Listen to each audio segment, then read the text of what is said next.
Hello everyone. आज हम class six की ज्योग्राफी का चैप्टर नंबर 7 देखेंगे जिसका नाम है आवर कंट्री इंडिया, हमारा देश भारत। अगर हम इंडिया के ज्योग्राफिकली जो एक्सपेंस है उसकी बात करें तो वो बहुत ही वास्ट है, मतलब जो भौगोलिक विस्तार है भारत का वो बहुत बड़ा है।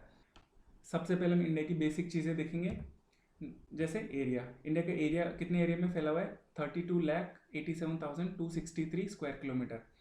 और अगर मैं इंडिया की डिस्टेंस देखूँ नॉर्थ से साउथ के बीच में तो कितनी है वो? 3,214 किलोमीटर। और अगर मैं वेस्ट से ईस्ट देखूँ तो वो कितना है? 2,933 किलोमीटर। ओके। और अगर मैं इनके लैटिट्यूडनल और लॉन्गिट्यूडनल एक्सटेंट देखूँ तो इंडिया का जो सदर्न मोस्ट पॉइंट है वो कितना है? 8 डिग्री 4 मिनट नॉर्थ है, जिसका नाम है कन्याकुमारी। लेकिन अगर मैं आइलैंड को भी इंक्लूड करूँ, जो अपने द्वीप है उनको भी इंक्लूड करूँ, तो जो अपना सदर्न मोस्ट पॉइंट है उसको नाम दिया गया इंदिरा पॉइंट, जिसका कितना है latitudinal extent? 6 degree 8 minute north, जो कि कहाँ पे निकोबार आइलैंड के अंदर है, ग्रेट निकोबार आइलैंड के अंदर है, जिसका पुराना नाम क्या था? Pygmalion point. अब देखो, अगर मैं नॉर्दर्न मोस्ट पॉइंट की बात करूँ तो क्या नाम है उसका? इंदिरा कोल है, और इसका एक्सटेंट कितना है? 37 डिग्री 6 मिनट नॉर्थ।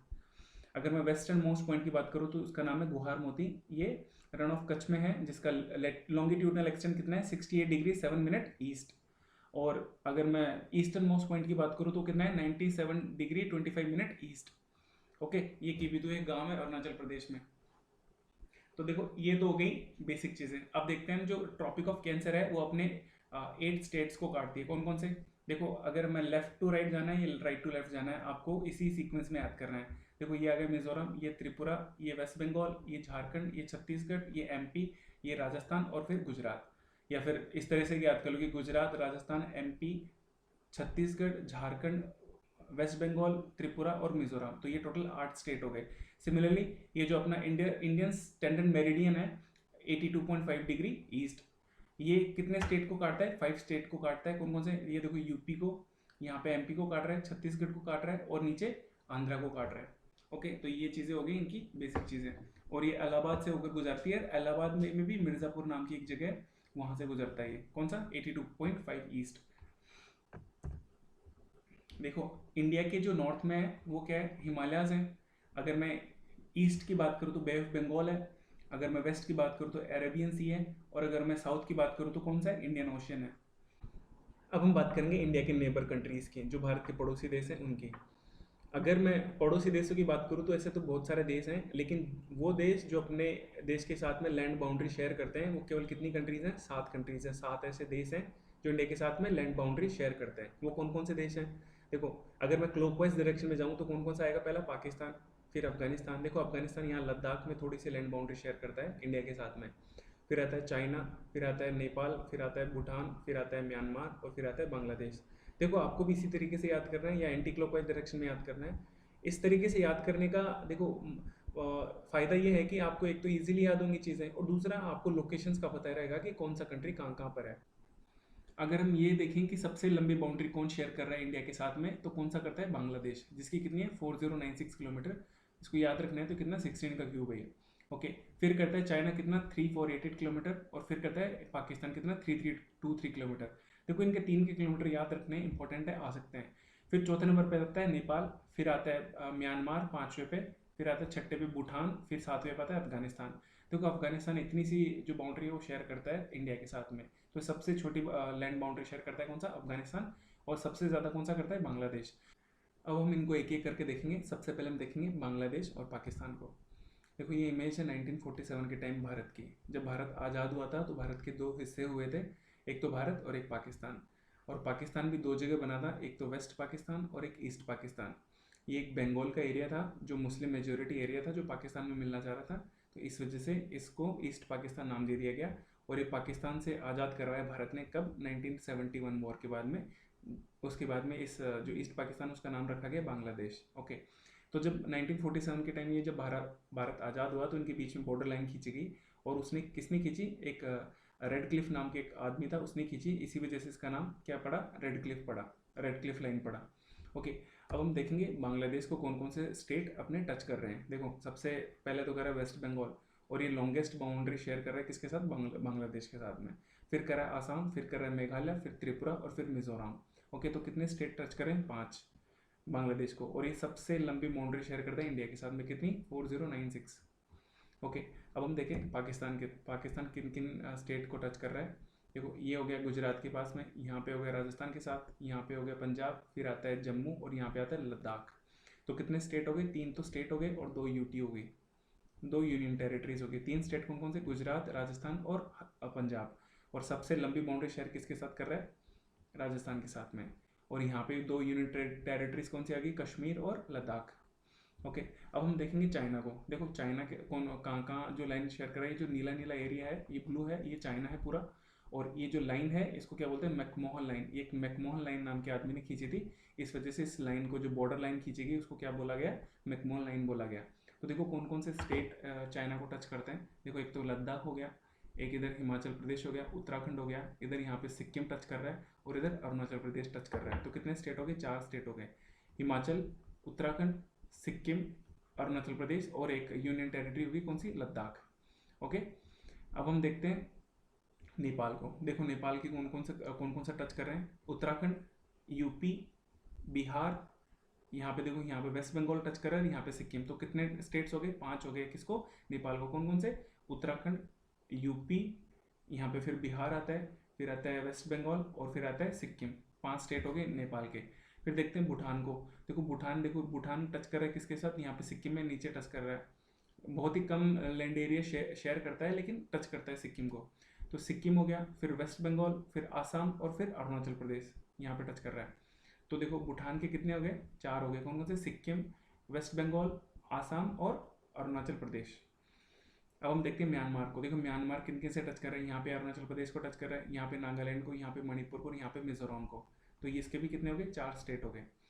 अब कौन सा बाकी रह गया, अब बाकी रह गया अफगानिस्तान। देखो अफगानिस्तान इतने से लैंड एरिया को टच करता है, और वो भी कौन सा एरिया, लद्दाख यूनियन टेरिटरीज को। और इसको नाम क्या दिया गया, ये जो लैंड एरिया है, ये जो लाइन है, इसको नाम क्या दिया गया, डूरंड लाइन, क्योंकि ये डूरंड नाम के आदमी ने खींची थी, इस वजह से अफगानिस्तान और इंडिया के बीच की जो लैंड बाउंड्री, उसको बोला गया डूरंड लाइन। ओके, ऑलमोस्ट सारे हो गए।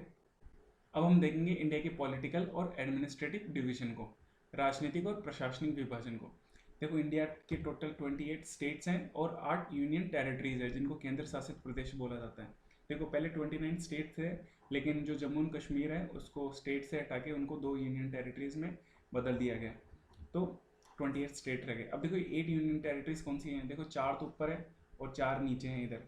ओके, तो 4 ऊपर कौन कौन सी है, देखो लद्दाख, जम्मू एंड कश्मीर, इधर चंडीगढ़ और फिर दिल्ली। तो 4 तो ये हो गए। और इधर 4 कौन से, Dadra Nagar Haveli and Daman and Diu. देखो ये पहले 2 यूनियन टेरिटरीज थी, लेकिन इनको मर्ज कर दिया और एक ही यूटी बना दी। फिर आता है लक्षद्वीप, फिर आता है इधर पौंडीचेरी, और फिर आता है अंडमान एंड निकोबार। तो 4 नीचे हो गई और 4 ऊपर हो गए, तो टोटल हो गई 8 यूनियन टेरिटरीज। ओके, अब देखो टोटल जो अपने स्टेट्स हैं, जो इंटरनेशनल बाउंड्रीज शेयर जो करते हैं, वो कितने स्टेट्स हैं, टोटल 17 स्टेट्स हैं, जिनमें 2 यूनियन टेरिटरीज हैं। तो देखो कौन कौन से हो गए, गुजरात हो गया, राजस्थान हो गया, इधर पंजाब हो गया, इधर हिमाचल प्रदेश, उत्तराखंड, यूपी, बिहार, सिक्किम, वेस्ट बंगाल, इधर अरुणाचल प्रदेश, नागालैंड, मणिपुर, मिजोरम, त्रिपुरा और मेघालय और आसाम। और 2 यूनियन टेरिटरीज कौन कौन सी आएगी, जम्मू एंड लद्दाख। तो टोटल 15 स्टेट्स हो गए, प्लस में 2 यूटीज हो गए जो इंटरनेशनल बाउंड्री शेयर करते हैं। अब इन स्टेट्स में से 3 ऐसे स्टेट्स हैं जो 2 कंट्रीज के साथ बाउंड्री शेयर करते हैं। कौन कौन से हैं वो, देखो एक तो आसाम है। देखो आसाम किस किस के साथ शेयर कर रहा है, ये देखो यहाँ पे भूटान के साथ कर रहा है। ओके, और यहाँ पे देखो बांग्लादेश के साथ कर रहा है, इतनी सी दूर में। तो एक तो हो गया आसाम। फिर आता है उत्तराखंड। देखो उत्तराखंड देखो एक तो नेपाल के साथ शेयर कर रहा है, और इधर कहाँ पे कर रहा है, चाइना के साथ शेयर कर रहा है। फिर आता है मिजोरम।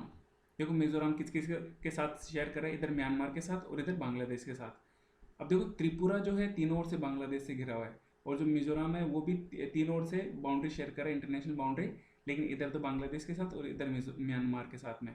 लेकिन जो त्रिपुरा है केवल बांग्लादेश के साथ में तीन ओर से घिरा हुआ है। ओके, अब देखते हो जो 4 स्टेटस हैं जो 3 कंट्रीज के साथ में बाउंड्री शेयर करते हैं। कौन कौन से, देखो पहला लद्दाख है। लद्दाख इधर देखो इस तरफ तो चाइना के साथ में, उधर अफगानिस्तान में, इधर पाकिस्तान के साथ में आ गया। फिर आता है सिक्किम। देखो सिक्किम देखो इस तरफ चाइना है, इस तरफ भूटान है, और इस तरफ क्या है, नेपाल है। 3 कंट्रीज इसकी होगी। फिर देखो फिर आता है अरुणाचल प्रदेश। अरुणाचल प्रदेश में देखो इधर आ गया क्या, भूटान आ गया, इधर चाइना आ गया और इधर म्यांमार आ गया।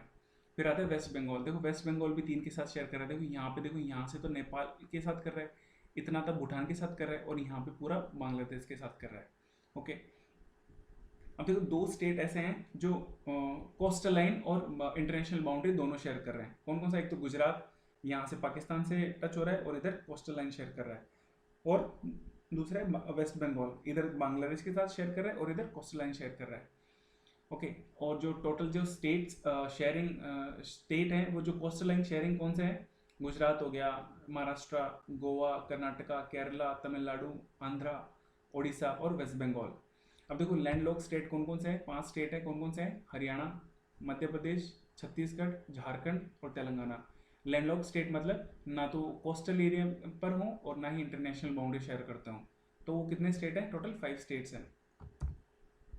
अब देखो जैसे मैंने उसमें बताया कि जो ये जो लाइन है इसको क्या बोलते हैं? रेड क्लिफ लाइन बोलते हैं। तो पाकिस्तान और यहाँ पे बांग्लादेश, उस टाइम जब ये जब खींची गई थी तो उस टाइम दोनों पाकिस्तानी थे, तो ये दोनों जो कंट्रीज है उनकी लाइंस, बॉर्डर लाइंस को क्या बोलते हैं? रेड क्लिफ बोलते हैं।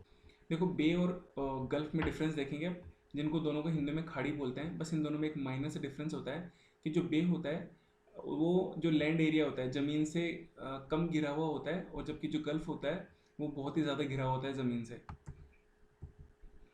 अब देखो ये तो अपनी क्या होगी? बे होगी, बे ऑफ बंगाल, और ये इतना सा देखो ये लैंड एरिया से ज़्यादा घिरा हुआ है, तो इसको क्या बोलेंगे? गल्फ बोलेंगे। तो इसका नाम क्या है? गल्फ ऑफ मन्नार है। और देखो ये वाली जो एरिया है, ये इसको क्या बोलते हैं? पाल्क बे। और इन दोनों ये कौन सी है? बे ऑफ बंगाल है। ओके, इन दोनों को एक वाटर बॉडी कनेक्ट कर रही है, वो कौन सी है? पाल्क स्टेट। तो पाल्क स्टेट किस किस को कनेक्ट करती है? एक तो बे ऑफ बंगाल को पाल्क बे से, दूसरा बे ऑफ बंगाल को अरेबियन सी से, क्योंकि अरेबियन सी है ये वाला हिस्सा, और तीसरा किसको अलग करती है? इंडिया को। ये देखो इंडिया को किससे अलग कर रही है? श्रीलंका से अलग कर रही है। ओके, अब हम बात करेंगे इंडिया के फिजिकल डिवीजन की, और उसमें सबसे पहले देखेंगे हिमालयास। देखो हिमालयास की 3 इंपॉर्टेंट रेंजेस है। कौन कौन सी? पहली है ग्रेटर हिमालय, जिसको हिमाद्री के नाम से भी जाना जाता है। फिर आता है लेसर हिमालयास, और उसके बाद में आती है शिवालिक। अब देखो इसी जो हिमालयास की रेंज के पैरेलल एक और रेंज है, कौन सी? ट्रांस हिमालयास, जो कि हिमालय का पार्ट नहीं है। और इनमें कौन कौन सी रेंजेस है? काराकोरम रेंज, जो कि ये वाली है, यहाँ पर है। फिर आती है लद्दाख रेंज, और फिर आती है जस्कर रेंज, और उसके नीचे कौन सी आती है? ग्रेटर हिमालय। ये हिमालय की सबसे बड़ी रेंज है, और इसी का पार्ट है माउंट एवरेस्ट, जो कि वर्ल्ड की हाईएस्ट पीक है। फिर आती है लेसर हिमालयास, और सबसे नीचे आता है शिवालिक। अब देखो इनके अलावा 3 इंपॉर्टेंट जो पहाड़ियों के नाम भी है, कौन कौन से? गारो, खासी और जयंतिया। ये किसमें? मेघालय के अंदर है, लेकिन ये हिमालय का पार्ट नहीं है। अब हम बात करेंगे नॉर्दर्न प्लेन्स की। देखो जैसे मैंने ऑलरेडी बताया कि प्लेन्स का फॉर्मेशन कैसे होता है, मैदान बनते कैसे हैं कि जब रिवर अपने साथ में जो सेडिमेंट्स लेकर आती हैं, सेडिमेंट्स मतलब जो कंकड़ पत्थर मिट्टी साथ में लेकर आती हैं, वो क्या होता है जब इस वाटर की स्पीड स्लो होती है तो वो जो सेडिमेंट्स थे वो धीरे धीरे जमा होने लगते हैं। ओके, और over a period of time यहाँ पे एक लैंडफॉर्म का फॉर्मेशन होता है, और उस लैंडफॉर्म को क्या बोलते हैं? प्लेन्स बोलते हैं, मैदान बोलते हैं। तो ये जो नॉर्दर्न प्लेन्स है, मतलब ये वाला जो हिस्सा है, ये नॉर्दर्न प्लेन्स कैसे बने? कौन सी रिवर से बने? तो ये कौन सी से बने? गंगा रिवर सिस्टम से और ब्रह्मपुत्र रिवर सिस्टम से। अब ये रिवर सिस्टम क्या होता है? देखो रिवर सिस्टम मतलब जो रिवर के साथ जो सहायक नदियां भी मिलती है ना, तो उन सहायक नदियों को मिला के जो सिस्टम बनता है उसको रिवर सिस्टम बोलते हैं। ओके, तो नॉर्दर्न प्लेन्स किससे बने? गंगा रिवर सिस्टम से और ब्रह्मपुत्र रिवर सिस्टम से। इसमें थोड़ा सा हिस्सा इंडस रिवर सिस्टम का भी है, जो सिंधु नदी है वो भी इधर फ्लो करती है, इसी वजह से इसको भी इसमें ऐड करा गया है। अब देखते हैं हम पेनिनसुलर। देखो पेनिनसुलर पहले ये देखते हैं ये होता क्या है। देखो जब जो एक लैंड का हिस्सा जो तीनों ओर से पानी से घिरा, उसको क्या बोलते हैं? प्रायद्वीप बोलते हैं, पेनिनसुलर बोलते हैं। अब देखो पेनिनसुलर प्लेट्यू कौन सा है? जो डेक्कन प्लेट्यू है उसको पेनिनसुलर प्लेट्यू बोलते हैं। अब देखो डेक्कन प्लेट्यू के बारे में मैंने ऑलरेडी बताया कि ये कैसे फॉर्म हुआ। यहाँ से वोल्केनो इरप्ट हुई और उससे जो मैग्मा निकला, जो लावा निकला, और वो यहाँ पे डिपॉजिट हो गया। तो ये डेक्कन प्लेट्यू क्या है? इसमें लावा है, यहाँ पे लावा है, और लावा क्या होती है? ब्लैक सॉइल होती है। अब ब्लैक सॉइल बहुत ही फर्टाइल होती है, और ये किसके किसके लिए इंपॉर्टेंट होती है? जो कॉटन की क्रॉप है उसके लिए, जो कपास की खेती है उसके लिए इंपॉर्टेंट होती है। और ब्लैक सॉइल को एक और नाम से जानते हैं, कौन सा? रेगूर सॉइल। ओके, इसके अलावा देखो अपने जो वेस्ट साइड में डेजर्ट है राजस्थान में, और कुछ गुजरात के अंदर भी है इसका हिस्सा। और इसके अलावा देखो वेस्टर्न घाट्स हैं, इस जो कोस्टल एरिया वेस्ट के अंदर, वहाँ पे वेस्टर्न घाट्स हैं, यहाँ पे ईस्टर्न घाट्स हैं, और ये जहाँ पे मिलते हैं उनको क्या बोलते हैं? नीलगिरीज बोलते हैं। ओके, तो ये सारी चीज़ें आ गई इनके अंदर। अब हम देखेंगे माउंटेन्स को इंडिया के अंदर। देखो अभी जैसे हिमालय के बारे में मैंने ऑलरेडी बता दिया।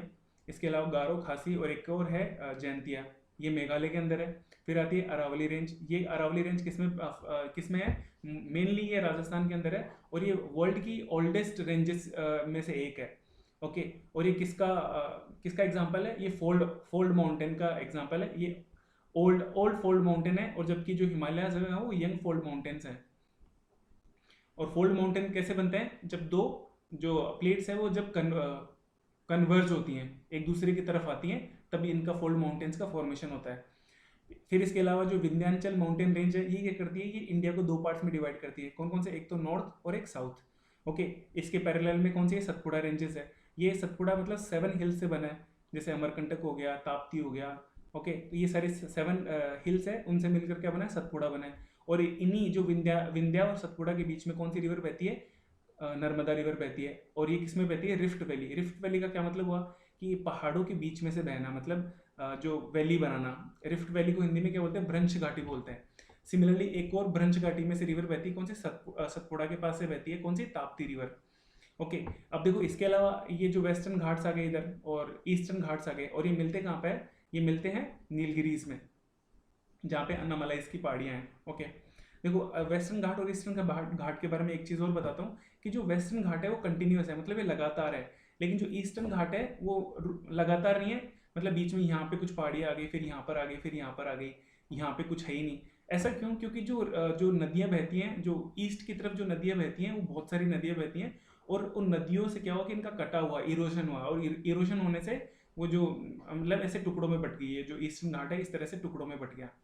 देखो एक और चीज़ कि जो कोस्टल एरिया है यहाँ का, कोस्टल एरिया जो ईस्ट साइड का जो कोस्टल एरिया है वो बड़ा है कंपेयर टू जो वेस्ट साइड में जो कोस्टल एरिया है उधर का। क्यों, क्योंकि यहाँ पे जो बहुत सारी नदियाँ बहती हैं, और नदियाँ क्या डेल्टा फॉर्म करती हैं, और डेल्टा फॉर्म करने से क्या होगा, जो कोस्टल एरिया वो बड़ा हो जाता है। ओके, तो ये सारी चीज़ें आ गई माउंटेन रेंजेस के अंदर। इंडिया के इंपॉर्टेंट माउंटेन रेंजेस मैंने बता दी। अब हम बात करेंगे कोरल आइलैंड की, जिनको मूंगा द्वीप भी बोलते हैं हिंदी के अंदर। देखो ये कोराल्स होते क्या हैं, ये क्या होते हैं, एक मरीन एनिमल है, मतलब जो समुद्री जीव है, जिसका नाम है पॉलिप। अब इन पॉलिप के जो स्केलेटन होते हैं, जो कंकाल होते हैं, मरने के बाद जो कंकाल होते हैं, उन्हीं को क्या बोलते हैं, कोराल्स बोलते हैं। होता क्या है कि जब ये जो स्केलेटन्स, जो मरने के बाद जो स्केलेटन छोड़ के जाते हैं, उन्हीं पे जो अदर जो पॉलिप्स है वो ग्रो करते हैं, इन्हीं के स्केलेटन्स के ऊपर ग्रो करते हैं। और वो भी यहीं पे क्या होता है, जब मर जाते हैं तो वो भी स्केलेटन यहाँ पे छोड़ देते हैं, और जो नए जो कोराल्स आते हैं वो फिर उनके ऊपर ग्रो करते हैं, यहीं पे मर जाते हैं। तो धीरे धीरे क्या होता है, एक जो फॉर्मेशन बनता है, और उस फॉर्मेशन जो आइलैंड टाइप में बनता है उसको क्या बोलते हैं, कोरल आइलैंड बोलते हैं। तो यही सारी चीज़ें थी इसके अंदर। Okay, thank you.